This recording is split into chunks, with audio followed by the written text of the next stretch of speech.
What's with all the screaming? Duh, you forgot the lube.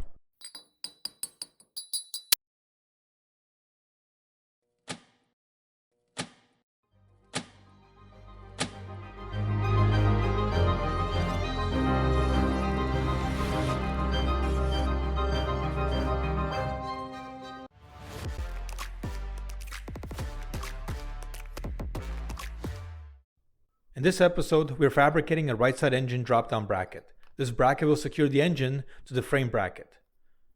I really have to work on my grammar. I use the engine mount as a guide to draw a line across the frame bracket.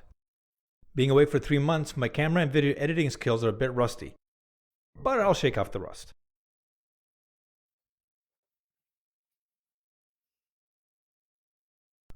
And this is the angle I came up with for the mating surface of the engine drop-down bracket to the frame drop-down hanger. Okay, let's have a look and see how everything lines up before we start milling. With the angles verified, I can now proceed to machine the angle for the frame drop-down hanger. In addition, I need to machine a U-channel where the engine drop-down bracket will slide into. That's my beautiful smiling face, looking through my pile of aluminum stock for the engine drop-down bracket. Found it.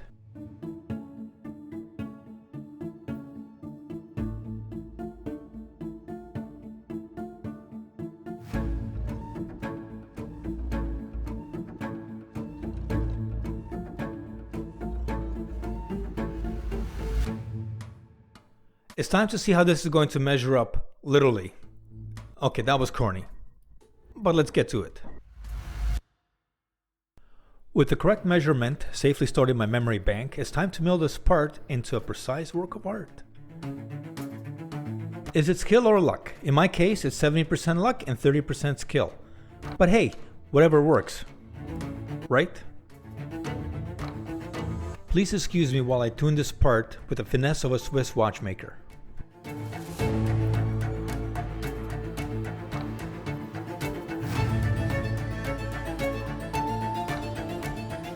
I need to mill this right about here.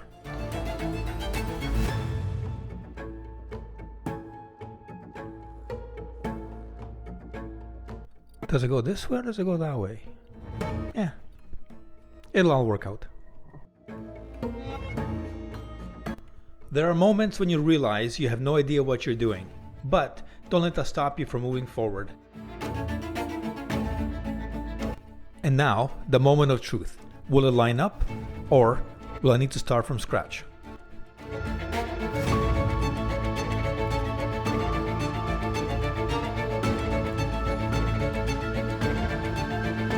The whole alignment is spot on, and the space between the engine and the drop-down bracket is perfectly equal.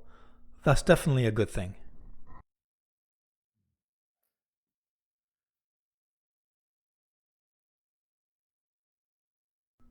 There's nothing wrong with double checking your work. In this case, milling a notch to push the bracket closer to the engine might be considered more work, but it's definitely worth it in the long run.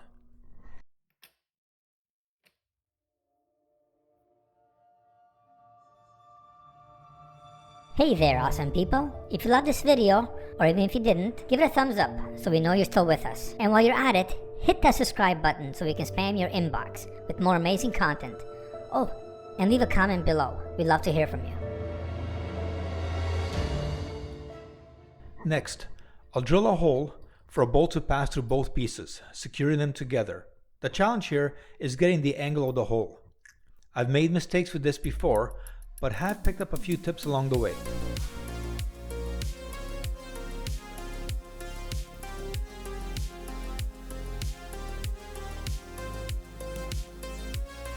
Hang tight while I gather some essential numerical information. I don't know where I'm going with this, but I'm having a blast figuring out my new angle finder.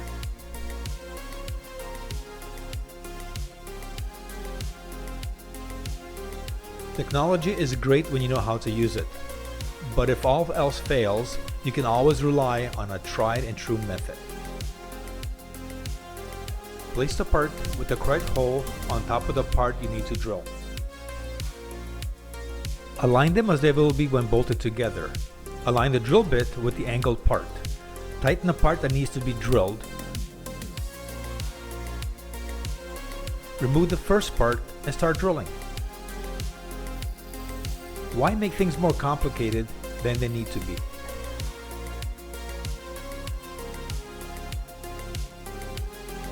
Let's see how fortunate we are. It looks like Lady Luck is on our side, with the holes aligning 99.9%. That's good.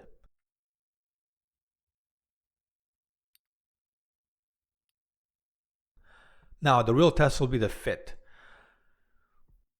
Let's see how this slides through. The bolt slides through effortlessly.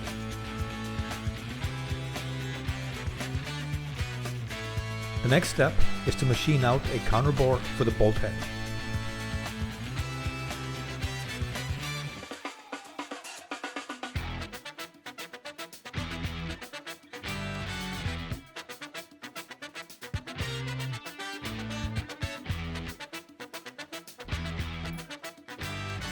With the precision of a Swiss watchmaker, I aimed and poured the cutting fluid onto the part, only to watch it flow everywhere except the one spot it was needed.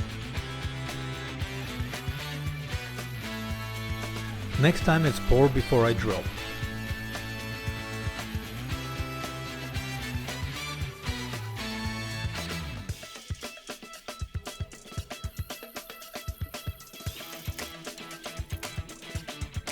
And there you have it, a perfectly drilled hole. Or at least that's what I think.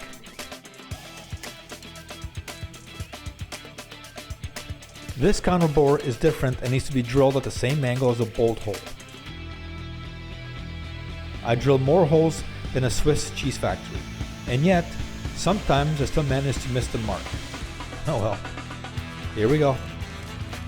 The first step is to align the part perfectly flat with the vise.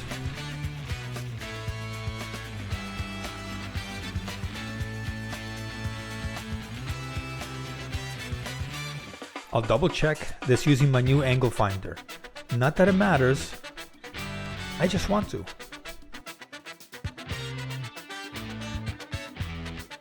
With everything lined up, there's only one thing left to do. Hit the switch.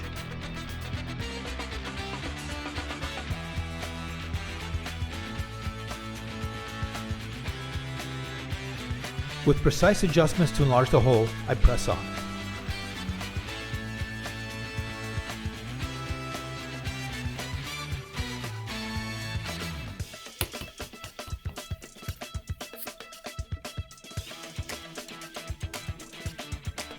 I'm not sure what's more impressive, the counter bore or my ability to keep a straight face while pretending I know what I'm doing.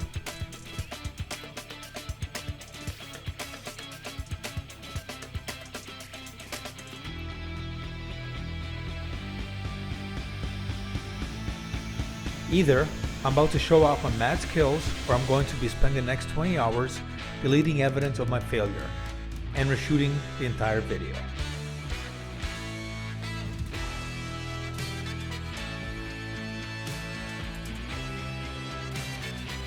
Just think of all the mistakes I had to make to get to this point.